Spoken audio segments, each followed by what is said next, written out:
Testing competency, public notice versus free will. Has anyone seen The Matrix, the film The Matrix? Yes. I mean, probably there isn't a decent conspiracy forum that hasn't mentioned The Matrix. But what does The Matrix tell us? The Matrix tells us that the world is an illusion. Your purpose is a source of energy. For an automated system, you are less than a slave. Sound familiar to the real world? Could they have given us a better public notice in The Matrix?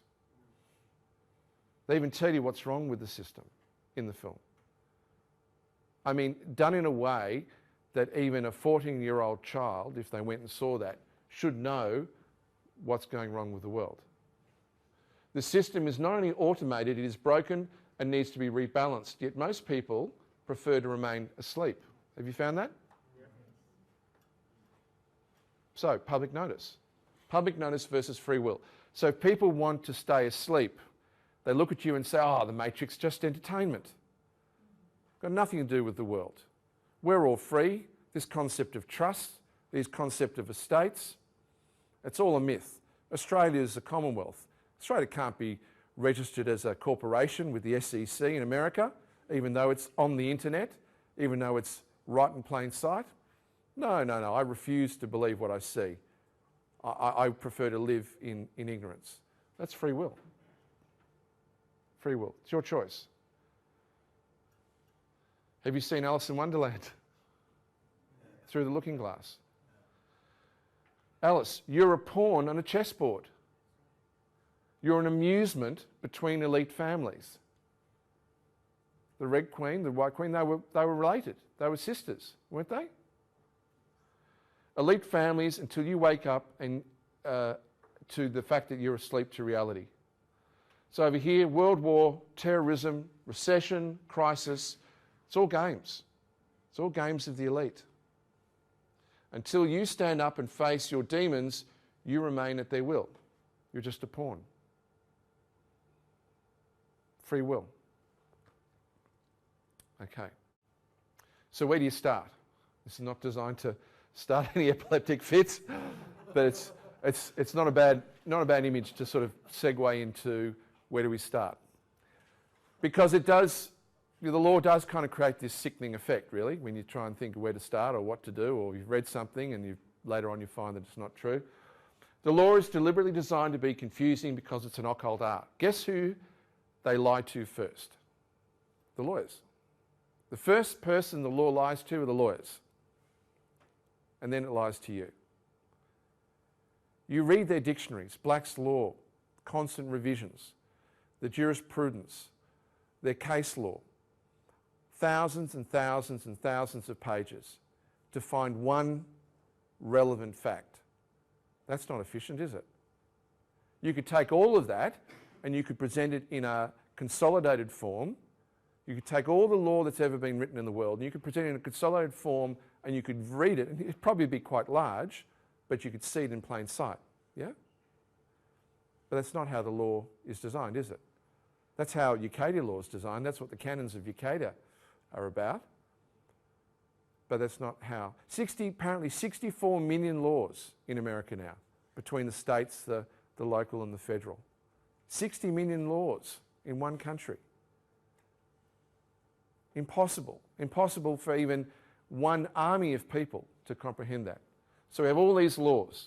So let's start at the beginning, and let's start with the obvious question. What does law actually mean? If you want to upset a lawyer, you ask them, what is the law? There you go. Oh, I know what the law is.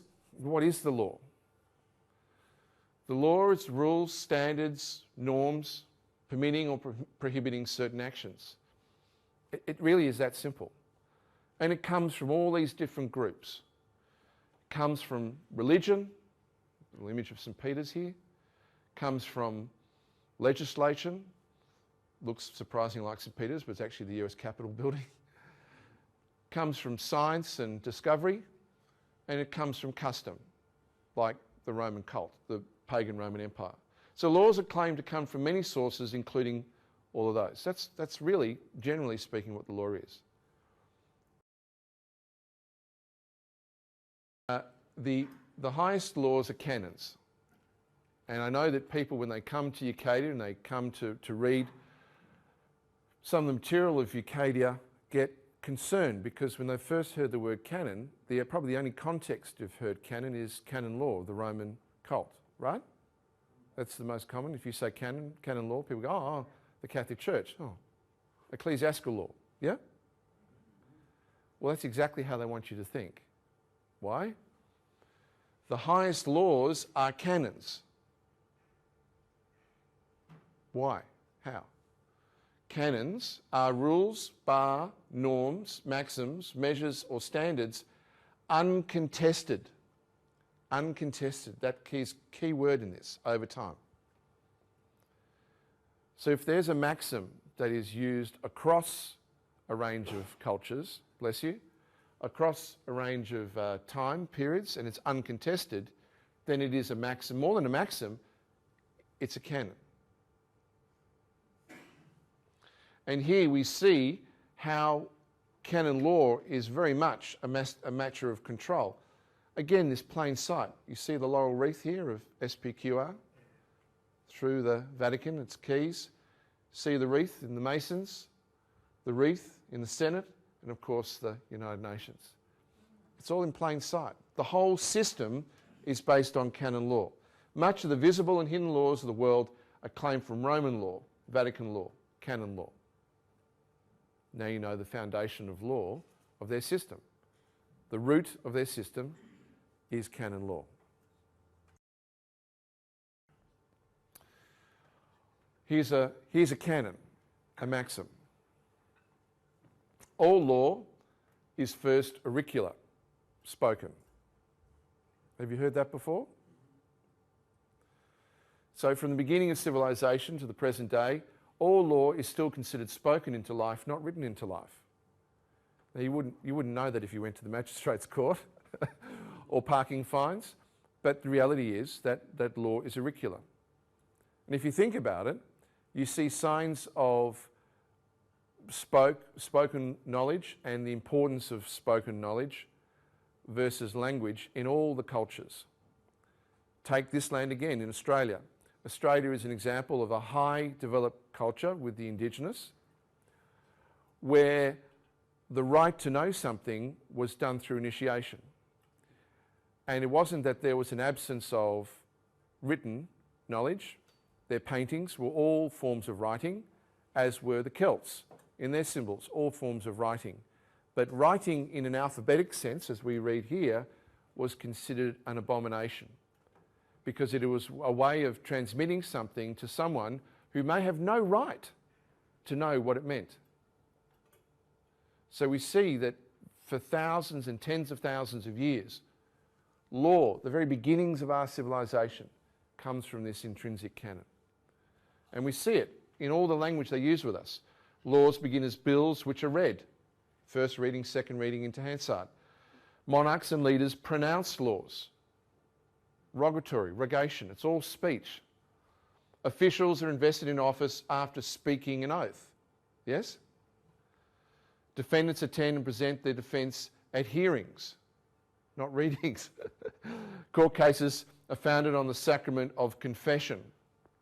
And the modern legal system may forget this maxim, but it remains paramount that all law is first auricular.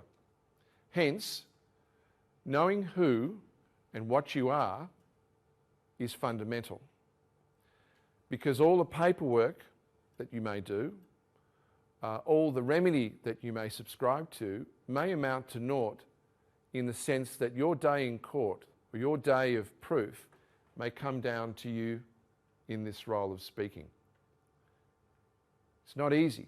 Public speaking is not the easiest thing for people at the best of times. Not in a situation where the whole room is designed to intimidate you. The judge is 6 foot above you, panels, doors, people with guns. It's all designed to turn you off. But at the end of the day, your strongest weapon in law, once you know who and what you are, is the ability to speak from the heart. That's something they have no remedy against when you do it. Canon. A controversy in law must be resolved.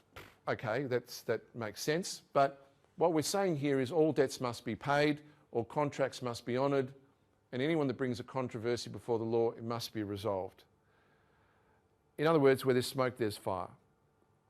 If someone has raised something with you, if they've raised an issue against you, it's not going to go away. Once it gets clocked into their system, it's not going to go away. It's going to ultimately have to be resolved one way or the other. As much as I would like issues that occur in my life sometimes to go away, we've got to face up and deal with it. So it is a canon, it's a fact. So when a controversy is raised, it cannot be ignored. It might be unfounded, unfair, unjust, wrong, but the burden unfortunately rests on us to prove the flaws. And I put this here because it's important for us to remember and to encourage you, please, to, if you do, and when you do have the chance, to read what's on One Heaven. Justice is to honour the essence of the living law through due process, in rendering judgment, demonstrating fair remedy. So there is such a thing as justice. It does exist, even if we find none of it in the present system. It doesn't mean that it is a false flag. It doesn't mean that it's an illusion.